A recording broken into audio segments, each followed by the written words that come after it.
ஓம் நமோ வெங்கடேசாய. தெலுங்கு மாநிலங்களிலே இந்த ஆண்டு மார்ச் மாதம் 30ஆம் தேதி உகாதி கொண்டாடப்படுகிறது. உகாதி என்ற சொல் சமஸ்கிருத வார்த்தைகளான யுகா மற்றும் ஆதி ஆகியவற்றிலிருந்து பெறப்பட்டது. அதாவது முறையே வயது மற்றும் தொடக்கம் என்பதாகும். விஸ்வவசு என்ற பெயருடைய இந்த புத்தாண்டின் தொடக்கத்தை குறிக்கும் இந்த கொண்டாட்டங்கள் தெலுங்கு மாநிலங்களில் சைத்திர மாதத்துடன் தொடங்குகின்றன. விஸ்வவசு என்பது 60 ஆண்டு சுழற்சியிலே 39வது ஆண்டின் பெயராகும்.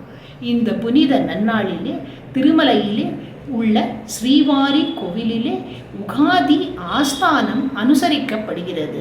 இந்த கொண்டாட்டத்தின் ஒரு பகுதியாக ஸ்ரீ மலையப்ப சுவாமி உபய நாச்சியார்களுடன் ஸ்ரீ கருடனை நோக்கி அமர்ந்திருக்க பஞ்சாங்க சிரவணம், அதாவது புது வருட பஞ்சாங்கம் வாசிக்கப்படுகிறது.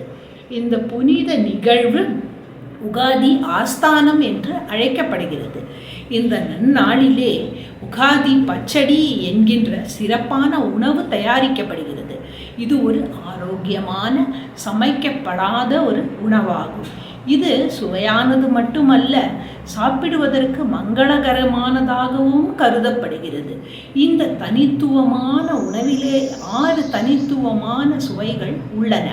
அதாவது வெல்லத்திலிருந்து இனிப்பும், புதிய புளியிலிருந்து புளிப்பும், மென்மையான மாம்பழத்திலிருந்து அமிலத்தன்மையும், வேப்பம் பூக்களிலிருந்து கசப்புத்தன்மையும், புதிய மிளகாயிலிருந்து காரத்தன்மையிலும், உப்பிலிருந்து உப்பும் சேர்க்கப்படுகிறது.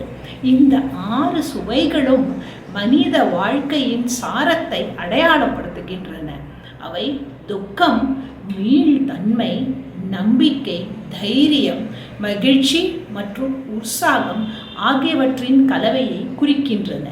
இந்த புத்தாண்டிலே ஆரோக்கியம், செல்வம் மற்றும் மகிழ்ச்சிகரமான ஆசீர்வாதங்களை வேண்டி ஸ்ரீ அலர்மேல் மங்கா சமேத ஸ்ரீ வெங்கடேஸ்வர சுவாமியிடம் பிரார்த்தனை செய்வோமாக.